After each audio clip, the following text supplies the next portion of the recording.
Como es, qué gusto y qué placer acompañarles. Soy Paula Pérez. Esto es Jugada Crítica. Las incesantes oleadas del virus combinadas con las crisis provocadas por los conflictos y el cambio climático han dejado a decenas de millones de personas en el mundo al borde de la hambruna.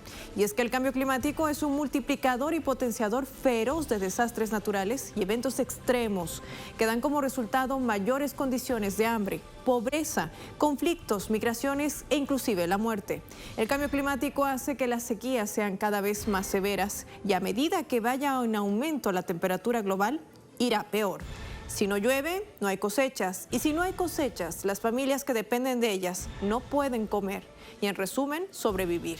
Además, las sequías pueden provocar un aumento de la deforestación a medida que los agricultores amplían las zonas de cultivo para compensar la reducción del rendimiento de las cosechas. Aún así, sin embargo, las sequías no son el único problema derivado del cambio climático al que se enfrenta el país insular. Hablamos de Madagascar. En el sureste y este, los cambios en los patrones e intensidad de las lluvias ha sido un problema mayor que las propias sequías. Las lluvias intensas, incluidas esas asociadas a los ciclones, se están intensificando en ese agotamiento de los nutrientes del propio suelo asociado a la agricultura de tala y quema.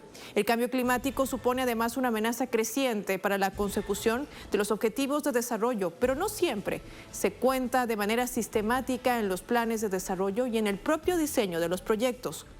Cuanto más tarde en mitigarse el cambio climático, así como adaptarse a sus efectos, más graves serán las consecuencias sobre Madagascar y otras regiones vulnerables, que a pesar de todo, apenas han contribuido a empeorar la salud del planeta. Hoy nos preguntamos, ¿por qué sigue habiendo hambre en el mundo? ¿Qué está provocando el cambio climático en Madagascar, aun cuando es una de las naciones que prácticamente no contribuye en la generación de gases de efecto invernadero? ¿Por qué, pese a contar con tantas riquezas, Madagascar es aún un país pobre? Les proponemos analizar este tema hoy en Jugada Crítica. Vamos a desplegar nuestro tablero. Inicia la jugada. ¿Me acompañan?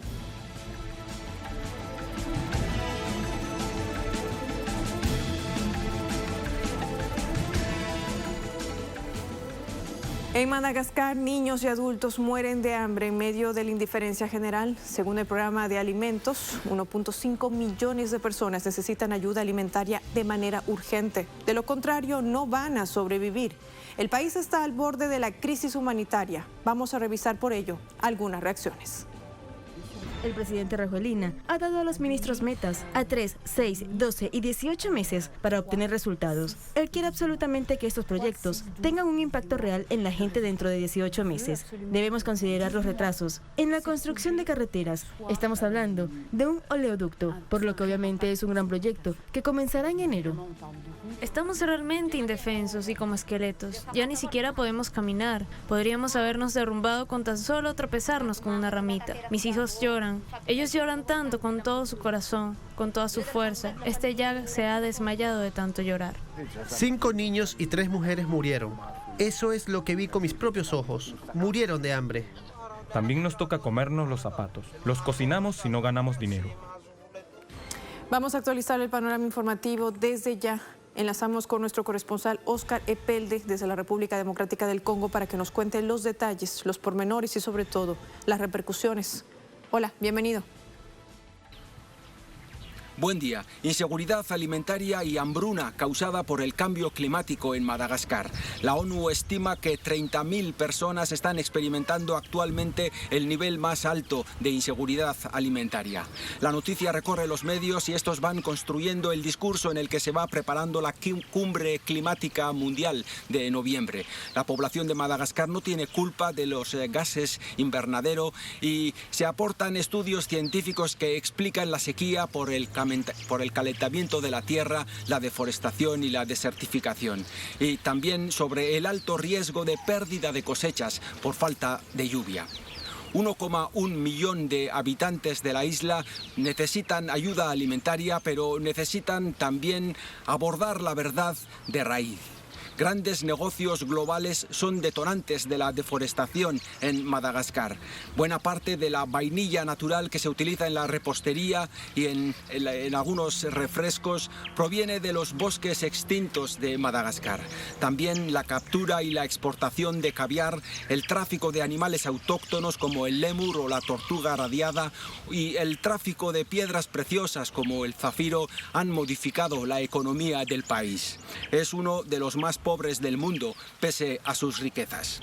No se trata de cuestionar el cambio climático. 5 años de experiencia, la experiencia de 5 años de sequía valen demasiado y ahora las hambrunas, pero se trata también de explorar la realidad que subyace al cambio climático y tal vez de traer a titulares los modelos de explotación de materias primas que constituyen una bicoca para grandes empresas y gobiernos. Devolvemos la conexión a Caracas. Muchísimas gracias, Óscar Epelde, nuestro corresponsal en la República Democrática del Congo. Y vamos a ubicar en nuestro mapa al país donde hoy centramos nuestra atención. Esto es Madagascar. Madagascar, oficialmente República de Madagascar, es un país insular situado en el Océano Índico, frente a la costa sureste del continente africano, al este de Mozambique. Su capital es Antananarivo y sus idiomas oficiales son el magache y el francés. Posee una superficie de 587.041 kilómetros cuadrados y una línea de costa de 4.828 kilómetros cuadrados. Para el 2020 contaba con una población de 26.251.309 habitantes y un Producto Interno Bruto de 12.608 millones de euros. La nación está comprendida por la isla homónima, la más grande de África y la cuarta más grande del mundo. Además posee una de las mayores faunas del planeta. La nación cuenta con diversos recursos naturales, entre ellos cromita, grafito, mica, bauxita, cuarzo, piedras semipreciosas, petróleo, gas natural, pescado y mariscos. Su principal fuente de ingresos se encuentra en la agricultura, pesca y silvicultura, además de pequeñas industrias de pescados y mariscos. Madagascar es el principal productor de canela en el continente y posee una industria turística importante. El país es miembro de la Unión Africana y de Naciones Unidas. ¿Qué sucede? Vamos a revisar las causas y consecuencias del cambio climático. Aquí les contamos. La aceleración e intensidad de los fenómenos naturales debido a los efectos nocivos del cambio climático, ponen en riesgo al planeta Tierra con efectos geopolíticos, pero hay rincones donde, por sus características geográficas, son más vulnerables. El Grupo Intergubernamental de Expertos sobre Cambio Climático, organización adjunta de Naciones Unidas, aportó los siguientes datos. Deshielo ártico. Se estima un derretimiento de los glaciares entre un 43% y un 94% para 2100, lo que podría conllevar a que se pierda completamente la cobertura de hielo en Groenlandia y los mares eleven su nivel. Nivel del mar. Se espera una elevación de hasta 7 metros para ese mismo año. Esto causaría incontables inundaciones y la desaparición de islas. Incremento de la temperatura global. Se ha evidenciado un aumento de 2,6 grados centígrados, cifra que para 2100 podría elevarse a 4,8 grados. Por esta razón, podría extinguirse algunas especies vegetales. Según revela un estudio del Instituto para Economía y Paz, con sede en Sydney, Australia, y publicado en junio de 2019, aproximadamente 971 millones de personas en el mundo viven en áreas con alta o muy alta exposición a peligros como ciclones, inundaciones, terremotos, incendios forestales y aumento del nivel del mar, fenómenos que los convierten en virtuales desplazados ambientales. Quienes habitan en la región Indo-Pacífico sufren el doble de riesgo. Igualmente, están en severo peligro los Países Bajos en Europa, Senegal en África y Canadá en Norteamérica. En este último caso, la temperatura sufre un calentamiento que, en promedio, es 2 veces más que el resto del planeta. Vamos a marcar la primera pausa en nuestra jugada crítica. Con ella les compartimos nuestra jugada estratégica. La invitación para que nos sigan también activos a través de la red social Twitter, @jugadacrítica, @PaolaPTelesur. La jugada estratégica de hoy: Madagascar al borde de una crisis humanitaria. El cambio climático es uno de los detonantes para la grave situación de ese país. Les preguntamos, ¿cree que tendrá sus raíces en la explotación neocolonial? Participe con nosotros, opine. Al regreso el análisis. Ya volvemos.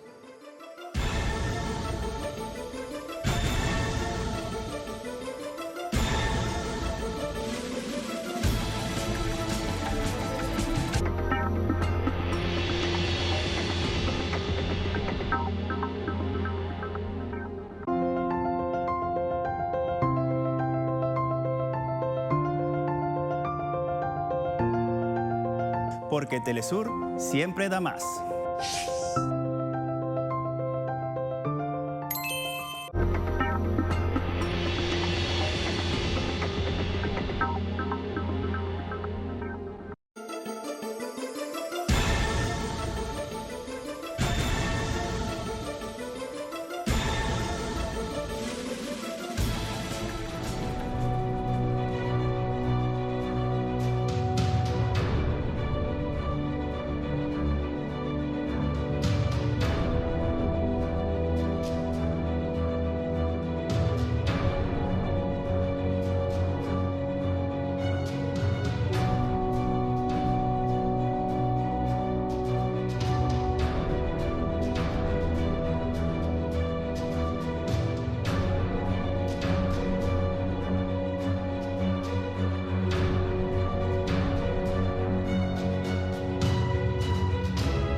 Es importante que revisemos la extrema situación humanitaria de hambruna que vive parte de la población de Madagascar, producto de la sequía atribuida al cambio climático.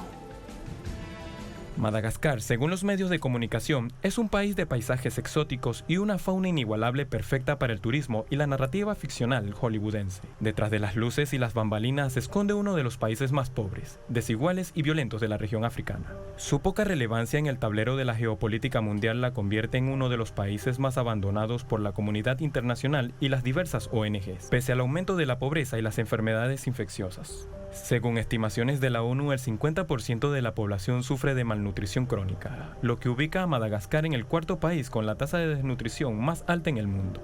La corrupción, los conflictos políticos, la falta de desarrollo tecnológico y la crisis por el cambio climático sitúan al 80% de su población en la miseria, ubicándolo de séptimo entre los países más pobres del mundo. Actualmente, Madagascar sufre su peor sequía en los últimos 40 años, con más de 1 millón de personas en estado de inseguridad alimentaria, aunado a la subida de los precios de los alimentos, las tormentas de arena y las plagas que afectan los cultivos, según el Programa Mundial de Alimentación. El turismo sexual afecta principalmente a las menores de 14 años. En Nosy Be, una localidad turística situada al oeste de la isla donde el 40% de las preadolescentes mantienen sus primeras relaciones sexuales en el ámbito de la prostitución. Del mismo modo, en la ciudad de Morondava, el 50% de las prostitutas son menores de edad. Enfermedades como la malaria, la diarrea y el sarampión afectan aún más el sistema sanitario de salud pública, el cual solo es otorgado el 5% del presupuesto nacional. En Madagascar, la denominada guerra de la vainilla, una de las materias primas más costosas de África debido a factores como la deforestación, los tifones, el tráfico ilegal y prolongados periodos de sequía. Este hecho ha llevado a sustituir a la vainilla natural por la vainilla artificial debido a sus altos costos. 1 kilo de vainilla ronda entre los $600. Debido a la ausencia del Estado en las zonas de cultivo de vainilla, diversos grupos armados han proliferado en la zona con el objetivo de robar y asesinar a los agricultores, quienes también optan por armarse a fin de cuidar sus cultivos. Detrás de este conflicto también se encuentran transnacionales como Hershey, Nestlé, Mars, Danone o la empresa de perfumes Firmenich, quienes compran cantidades industriales a estos grupos armados irregulares a fin de obtener vainillas reales para su producción, lo que se traduce en una pérdida de $70.000 millones al año para el Estado africano. En el marco de este contexto sometemos este tema al análisis. Desde Chile nos acompaña Juan Carlos Gómez Leitón, él es politólogo, sociólogo e historiador. Qué placer tenerlo en Jugada Crítica. Gracias por su tiempo para Telesur. Bienvenido. Buenas tardes, Paola. Un placer poder comentar y colaborar con ustedes. Gracias por la invitación. A usted por atender la llamada. Quiero preguntarle de manera inmediata en el contexto que nos antecedía. ¿Qué papel importante o qué rol ha jugado sin lugar a dudas la explotación neocolonial, sobre todo francesa, y por qué no de estos grupos armados que hoy atentan contra los propios agricultores en esa zona? Es decir, ¿cómo entender lo que está sucediendo en Madagascar, en un país que tiene además recursos propios? Hablamos del suelo, de aquel que se cultiva, del que puede cosecharse y ocupar esa producción para el mantenimiento de las poblaciones. ¿Qué es lo que está pasando? ¿Qué de trasfondo hay para llegar a este punto de quiebre donde inclusive la propia Organización de Naciones Unidas alerta y dice hay una verdadera crisis humanitaria? Lo escuchamos, bienvenido. Gracias. Para poder entender el fenómeno de Madagascar o la situación económica, social, cultural y la situación de hambruna que en este momento está sufriendo Madagascar, hay comprender que África o el continente sahariano ha sido una fuente de explotación y de extracción de recursos desde hace más de 500 años, y si lo consideramos dentro de los últimos 200 años como una especie de lugar donde las potencias del orden internacional y especialmente occidental han encontrado diversos recursos para su propio desarrollo, mientras que ellos se subdesarrollan o empobrecen a estas sociedades africanas y especialmente Madagascar. Madagascar es una de las consecuencias directas no solo del neocolonialismo, sino del colonialismo y imperialismo, que ha actuado desde el siglo XVIII, siglo XIX, siglo XX, siglo XXI, 4 siglos, ¿cierto?, sobre esa realidad. Hoy día, ¿cierto?, la explotación que ha sido sometida a África y Madagascar contribuyen directamente a hacer que la situación que se viva hoy día sea más dramática, porque eso se cruza con el cambio climático, con las transformaciones que está operando el planeta, producto también de lo que contribuyen los países industrializados. La crisis civilizatoria que estos países han producido tiene repercusiones sobre un país que no es necesariamente un emisor de contaminantes, sino más bien un receptor de todo aquello que los otros realizan. Entonces la situación que vive Madagascar es una situación que vive varios países de África, no solamente es el único, y es producto de la estructura de poder que hoy día rige al planeta, y esa estructura de poder está instalada fundamentalmente en los países europeos, como también en Estados Unidos, que tienen grandes responsabilidades por la explotación y la extracción permanente que hacen de recursos tanto naturales como humanos en Madagascar y en África en general, ¿no? Entonces es la forma como hoy día el capitalismo global establece zonas de explotación, zonas que son de exclusiva, diríamos, de injerencia de las grandes transnacionales para la explotación y usufructo de su riqueza, empobreciendo una vez más y seguir empobreciendo a estas sociedades. Cabe señalar que las sociedades africanas han sido producto de lo que son hoy día productos de esa explotación, que no viene de ahora, viene desde mucho tiempo. Por eso África y Madagascar son lo que uno podría denominar sociedades en riesgo, es decir, en riesgo porque no solo su base material está siendo afectada por el cambio climático, sino está siendo afectada también la vida humana.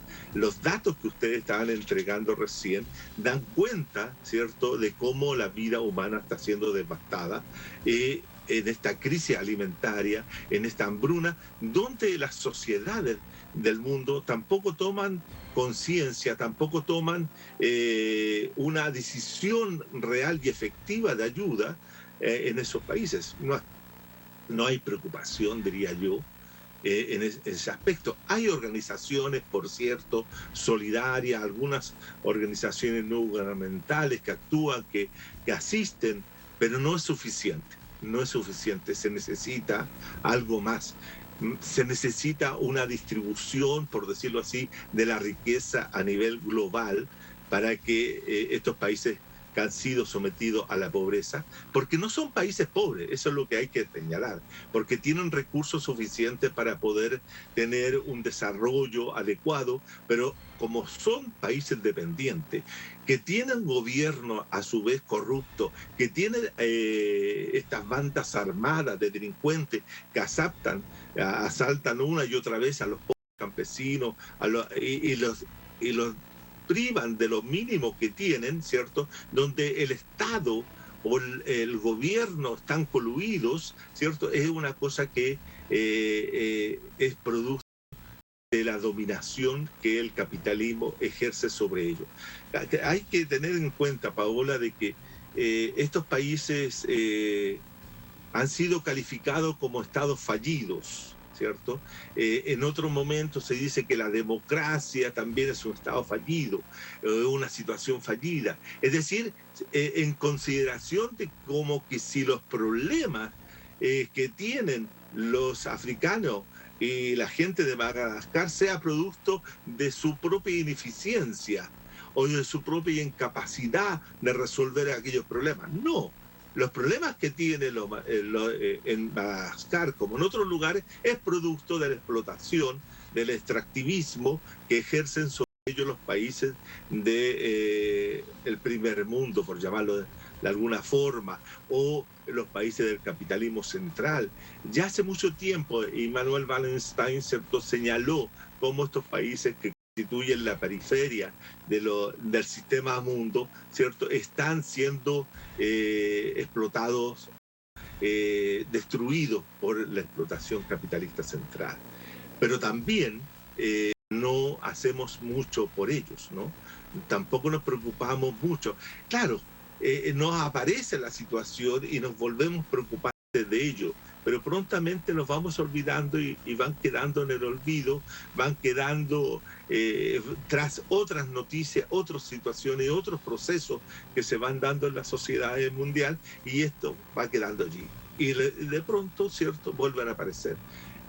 África ha sufrido no solamente esta explotación colonial, neocolonial, sino también sufre las consecuencias directas de lo que es el COVID-19, lo que es, ¿cierto?, este cambio climático que lo afecta de manera dramática.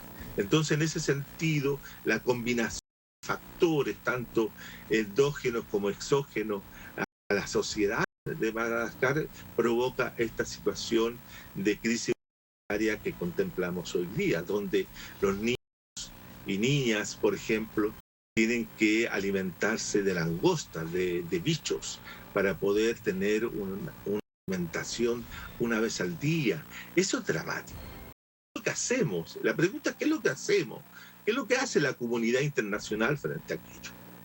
Con declaraciones, con reuniones, con acuerdos, con entrega de algunas metas, etcétera. ¿Qué hace la comunidad internacional? Sin lugar a dudas. Yo te pido que hagamos una pausa en esto para poder entrar a fondo más adelante, Juan Carlos, porque quiero sumar, también está Henry Boslorin con nosotros desde Argentina, él es coordinador del Comité Democrático haitiano en ese país. Qué gusto tenerte, Henry, bienvenido. Ya Juan Carlos nos ponía sobre la mesa distintas aristas, nos decía Madagascar con un gobierno corrupto, un país de absolutas desigualdades, que además está marcado por este tema de la hambruna, donde nadie ni dice ni hace nada, y también de esta explotación neocolonial por parte de Francia y sobre todo de las grandes empresas transnacionales que están empujando a este país a esta crisis humanitaria ya alertada también por el propio organismo multilateral. Me gustaría conocer tu impresión, si compartes estos criterios y qué más se puede aportar en torno a esta grave situación que afecta y que si realmente esto forma parte de un cambio climático, prácticamente de una explotación neocolonial. ¿Qué es lo que nos dices? ¿Cuál es tu lectura? Bienvenido. Bueno, buenas tardes a ti, Paula, buenas tardes a Juan Carlos, buenas tardes a toda la audiencia de Telesur. No pude alcanzar a escuchar bien lo que decía Juan Carlos al final. Evidentemente la pregunta viene, está bien, en el sentido siguiente: tratar de primero situar a Madagascar. Ustedes saben que hubo un gran supercontinente que se llamaba Gondwana. Hace 165 millones de años, África, es decir, empezó a separarse de Gondwana. Y la costa oriental de Madagascar empezó a formarse ahí también. Y hace 65 millones de Madagascar se separó del continente. Y entre el continente africano y hay un canal, se llama Canal de Mozambique, que tiene 460 kilómetros de ancho y 3.200 metros de profundidad. A veces se considera como más esto, ¿no? Entonces, esta isla fue vista en 1500 por un capitán portugués, Diego Díaz. Y Madagascar fue fundada en 1540. Entonces, la isla tiene una superficie de aproximadamente 600.000 kilómetros cuadrados. Hoy cuenta con casi más de 28 millones de habitantes. La capital es Antananarivo. Ahora bien, entonces, esta isla hay que ubicar en África Oriental y en el Océano Índico. Fue colonia francesa a partir de 1890, pero oficialmente a partir de 1896. Y después, en 1946, con un artilugio de los franceses, como hicieron con Guadalupe, con Martinica, ellos decretaron a Madagascar como departamento de ultramar de Francia. Y Madagascar va a tomar su independencia en 1960, en el gran periodo de la descolonización en África. Ahora bien, yo escuché a Juan Carlos hablando del neocolonialismo, tu pregunta también apunta a esto, y está bien, en el sentido siguiente, hay que empezar con esa raíz histórica. ¿Cómo se logró la independencia de Francia? Esta independencia de Francia no se logró, desgraciadamente, como producto de las muchas resistencias que sí hubo durante toda la colonización, sino a partir de una serie de conversaciones, incluso descritas como amistosas, de fraternidad, etc. Y hay un hombre clave ahí que va a dirigir mucho, durante más de una década casi, los destinos del país, Cyril Anana. La independencia es diferente a la de algunos otros países de África. Y este hombre, cuando asume, directamente plantea que una buena relación con Francia, era un anticomunismo tremendo, no quería saber nada, escuchar comunismo para él era una enfermedad tremenda, y se oponía fundamentalmente cuando se unía a la Organización de Unidad Africana, etcétera, sobre todo al presidente de Ghana, Kwame Nkrumah, que planteaba una posición radical. Para dar un ejemplo de cómo empezó el sistema político postcolonial, un dato clave.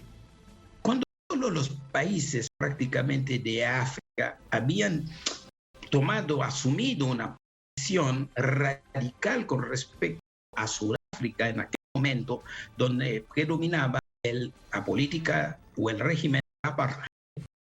Sin embargo, Cyril Anana, por una explicación, una justificación, diciendo que hay que separar lo político de lo económico, aceptó ayuda, relaciones comerciales, etcétera, con África. Pero que este hombre, hay que decir que si bien la independencia fue en 1960, ganó las primeras elecciones en 1965 con un porcentaje enorme de votos, más del 90%. Y se conoció una especie, se lo conoció como el padre de la patria. Pero al mismo tiempo, él quiso unir todas las etnias. Hay que entender también que en este país hay distintas etnias. Las principales, podría decir que los Ona, los Ova, mejor dicho, Nache, los Sacalve, los Betsale, los Betsalileo, es decir, hay los Betsileo también, es decir, hay varias etnias y hay diferencias. Y dicen 18 dialectos, pero hay dos idiomas oficiales, el malgache y el francés. Pero el malgache, o malgache en francés, sería el idioma nacional. Todo el mundo habla este idioma. Es importante este dato. Entonces, este hombre que maneja la situación cuando empezó a enfermarse, empezaron a aparecer crisis en el seno de su propio partido, el Partido Socialdemócrata, y él había permitido también la formación de varios partidos, pero él se oponía fundamentalmente al Partido Comunista. Incluso burlándose, decía que ese partido tiene solamente el 3% de los votos, etc. Es decir, el neocolonialismo hay que arrancar, hay que verlo desde esta época. Desde esta época, la forma de la independencia es un elemento fundamental. Pero entonces van a aparecer las primeras grandes crisis en el año 72, divisiones internas, y este hombre muere en 1978. A partir de ahí, desde 75 ya no estaba más en el poder, apareció otro hombre de derecha, que es Didier Garciraca. Y este mantiene un equilibrio en el poder hasta el 93 y vuelve a ser presidente del 97 a 2002. Pero va a aparecer en el año 2002 un hombre, un empresario, uno de los más ricos de la zona, tiene un emporio, se lo conoce como el rey del yogur allá, Marc Ravalomanana. Este hombre dirigió el país de 2002 a 2009. Pero en aquel momento, la corrupción fue mayor. El tráfico de todos los metales importantes, los recursos del país, etc. Hay que decir que es un país inmensamente rico. Por ejemplo, un país que tiene grafito, que tiene petróleo, gas natural, tiene bauxita, y también tiene productos agrícolas importantes, café, arroz, caña de azúcar, tiene metales semipreciosos importantes, el zafiro, es decir, el lamur también es otro animal importante que ellos tienen, y hay tráfico de esto ahora, ilegal de esto, de la tortuga radiada también.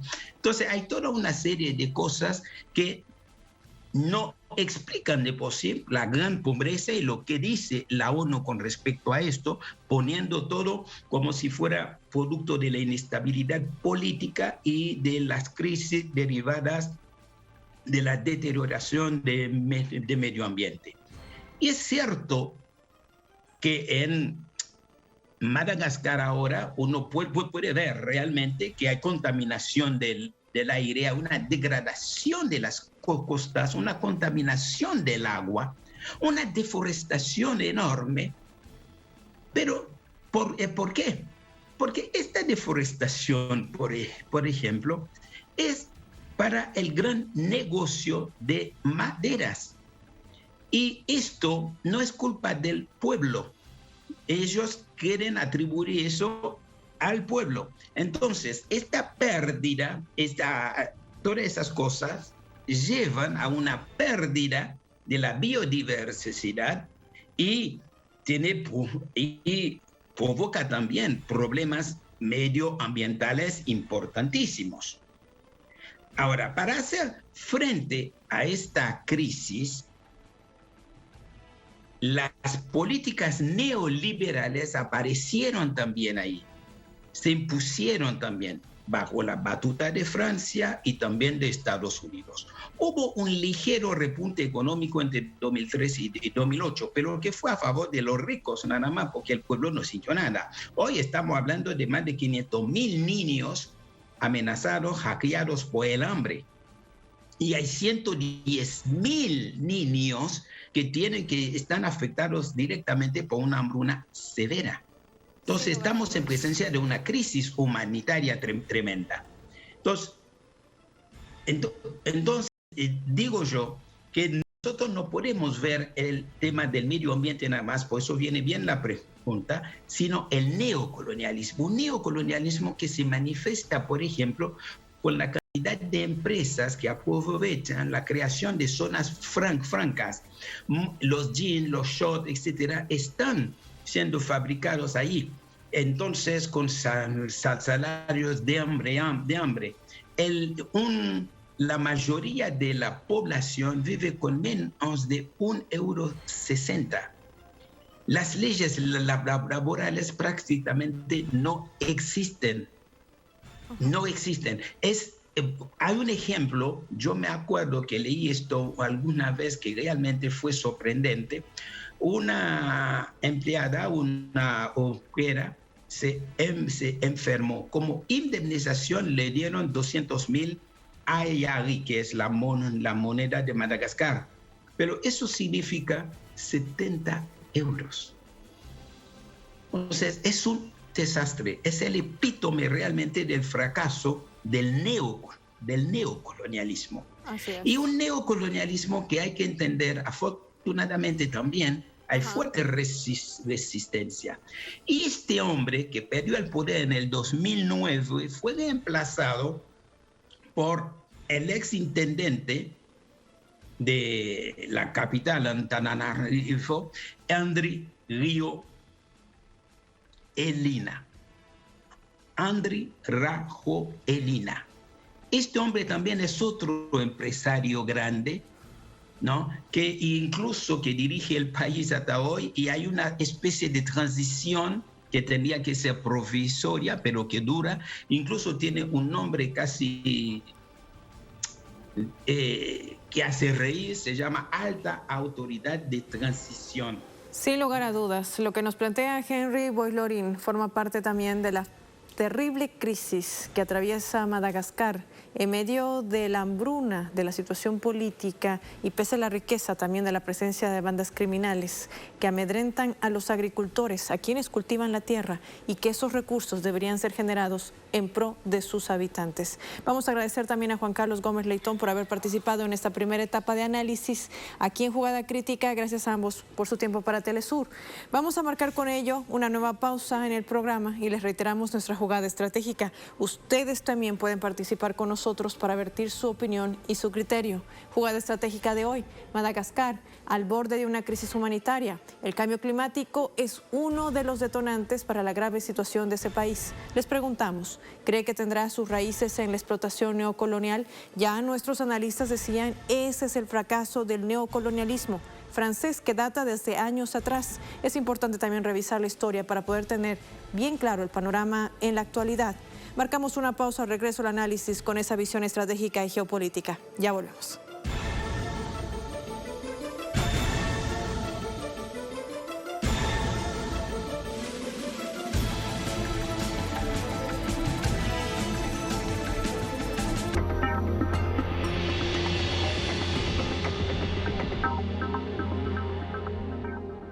Telesur. Siempre. Damas.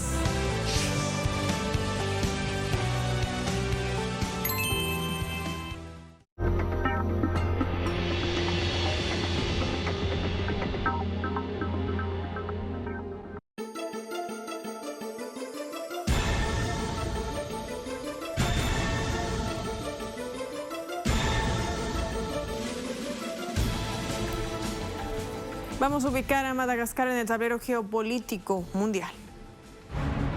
Madagascar es la isla más grande de África. Al estar rodeada del Océano Índico, goza de una ubicación privilegiada, la cual le otorga un potencial estratégico para el manejo de puertos y rutas marítimas de comercio con países de Asia y Oceanía.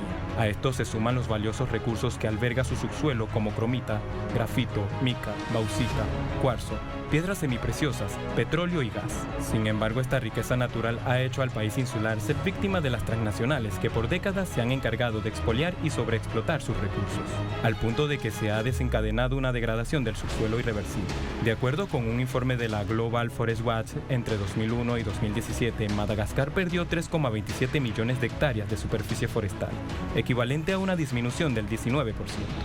El problema de la deforestación en Madagascar tiene sus raíces en la colonización francesa de 1896. Las políticas coloniales en cuanto al uso de la tierra y la agricultura fueron perjudiciales. Se desató una hambruna y los malgaches tuvieron que huir hacia los bosques, donde practicaron el método de cultivo migratorio como medio de supervivencia, el cual es contraproducente para los ecosistemas. La degradación de los bosques se agravó cuando en 1921 el gobierno le abrió la puerta de los bosques a las concesiones madereras.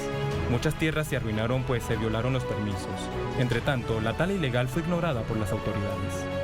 De acuerdo con expertos, la combinación de estas políticas perjudiciales ocasionó la destrucción de aproximadamente el 70% de los bosques primarios en los 30 años transcurridos entre 1895 y 1925.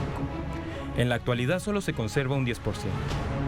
Por ejemplo, la empresa minera británica Rio Tinto Group tiene un acuerdo con el gobierno de Madagascar desde 2005 para extraer ilemita en la región de Fort Dauphin, ubicada al sureste de la isla. Desde esa fecha, la compañía ha hecho de la zona un ejemplo dramático de la devastación del medio ambiente.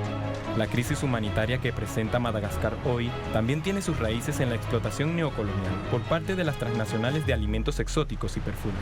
Como ejemplo se puede citar a la casa de moda francesa Chanel, la cual para sus glamorosos perfumes utiliza el ylang ylang, un árbol tropical de flor amarilla muy preciado por su aceite esencial que se da tanto en las Comoras como en Madagascar, y cuya destilación es una de las principales causas de esta deforestación. El aislamiento geográfico de Madagascar creó un paraíso de riqueza biológica que hoy está casi destruido por el neocolonialismo, el cual también es responsable de que hoy más de 1,1 millón de malgaches requieran asistencia humanitaria.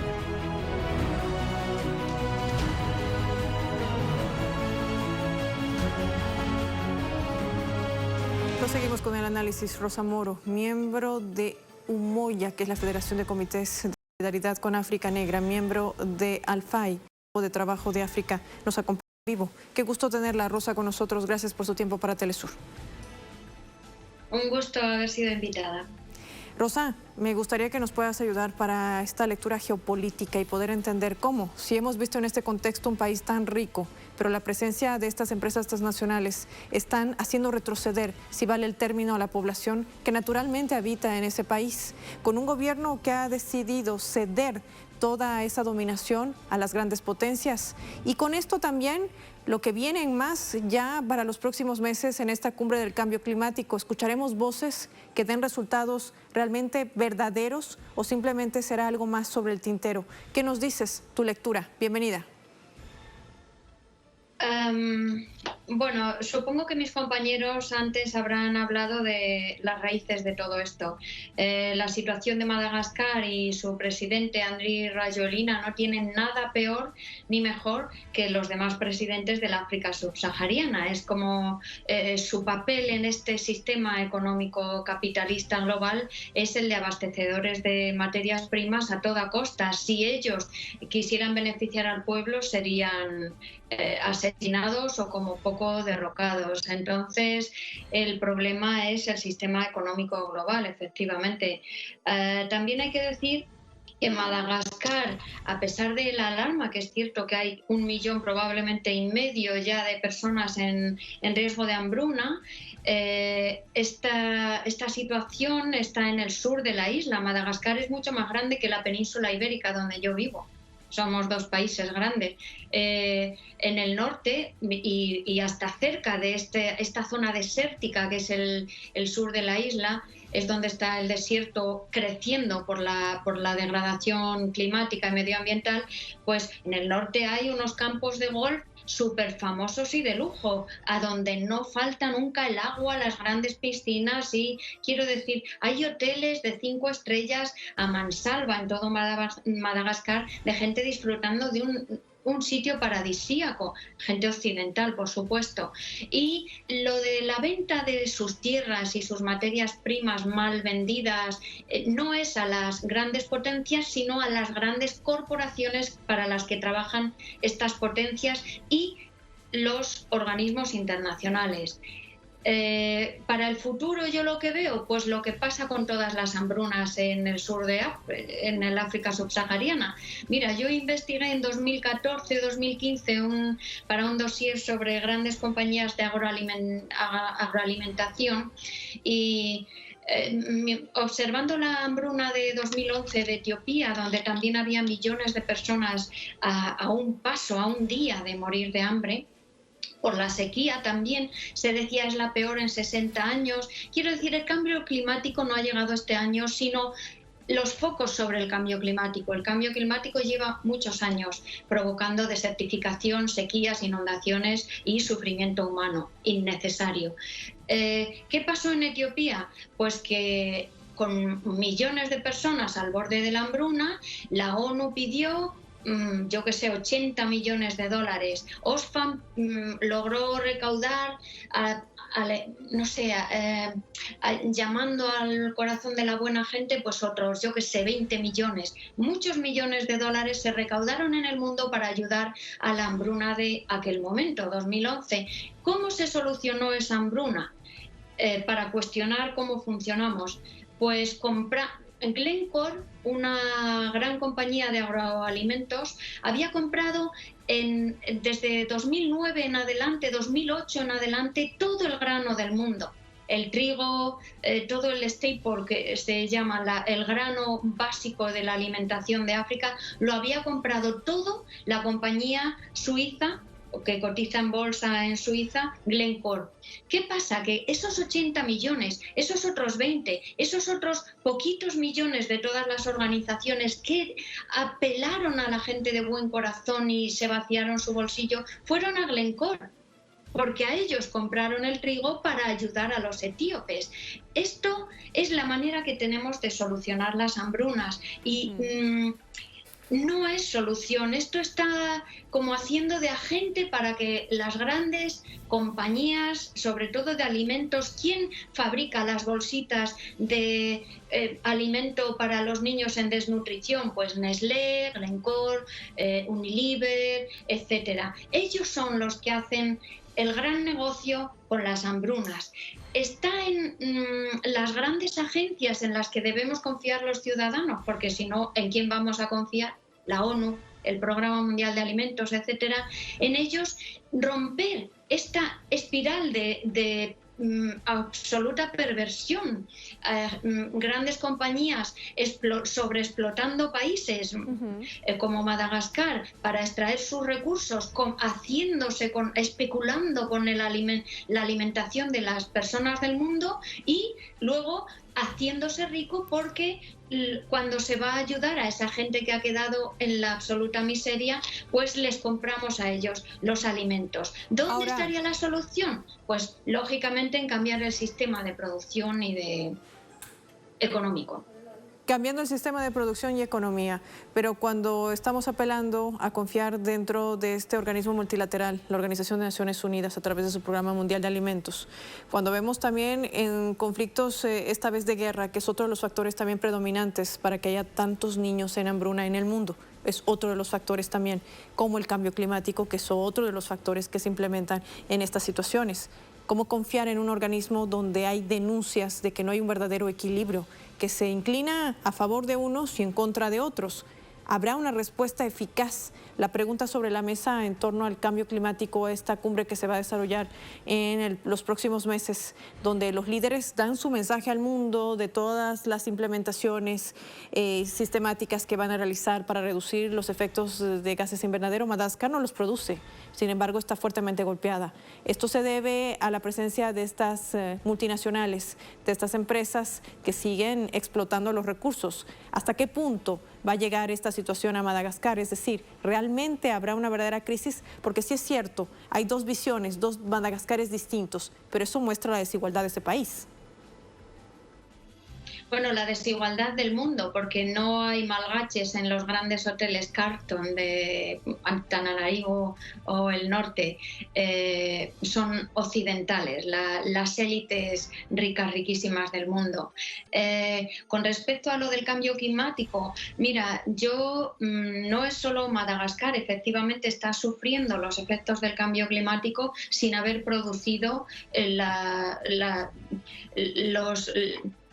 sin haber contribuido al cambio climático. Pero eso es todo el sur en general. Si hay 8.000 millones de personas en el mundo, pues 7.000 no han contribuido al cambio climático, pero los 1.000 que viven en el norte, en Occidente, han contribuido por todos los demás. Y cuando en la ONU dicen es la mano humana, es la acción humana la que ha provocado el cambio climático, mira, no es toda la humanidad, es la humanidad que se sostiene sobre el resto de la humanidad, digamos, es el sistema económico capitalista. La mayor parte de la humanidad efectivamente no ha contribuido para nada a esa devaluación de la tierra. Estamos tan al límite, tan al borde de un precipicio climáticamente, con la naturaleza, con la tierra, que yo no tengo muchas esperanzas en que lo que los grandes líderes mundiales vayan a hacer contra el cambio climático vaya a ser la solución, porque lo que están apuntando hasta el momento es una financiarización. O sea, lo que he explicado con un ejemplo de Etiopía, que va a pasar ahora en Madagascar, es como, digamos, un asalto a las arcas públicas de los gobiernos y los grandes líderes mundiales, los grandes organismos mundiales, para desviar ese dinero de las arcas públicas a las grandes corporaciones. Con las soluciones al cambio climático, son las grandes corporaciones las que están haciéndose cargo de esta financiarización. Es decir, no se está planteando el sistema capitalista. Si no se pone en cuestión el sistema económico, lógicamente no se va a la raíz del problema y no se va a solucionar el problema. Yo quiero tener mi esperanza como quien se agarra a un clavo ardiendo para que la ONU y los líderes recapaciten. Pero bueno, la verdad es que sería toda una sorpresa después de todo lo que llevamos viendo hasta el momento. Sin lugar a dudas, es un tema que genera y abre nuevamente el debate de la verdadera situación y el rol que debe cumplir no solamente Naciones Unidas, sino los líderes del mundo en torno a lo que pasa en el resto del planeta, porque los intereses no deben ir ni mermar, tampoco los intereses de la mayoría, que es lo que generalmente se descompensa en este balance, ¿por qué no decirlo así?, de poderes. Quiero agradecerte, Rosa, por haber acompañado en este análisis oportuno, por tu tiempo para Telesur, por haber participado en esta jugada crítica. Gracias a vosotros. A usted por atender nuestra llamada. Así finaliza el programa de hoy. Cerramos nuestro tablero geopolítico. Será hasta un próximo encuentro. Soy Paola Pérez. Sigan junto a Telesur.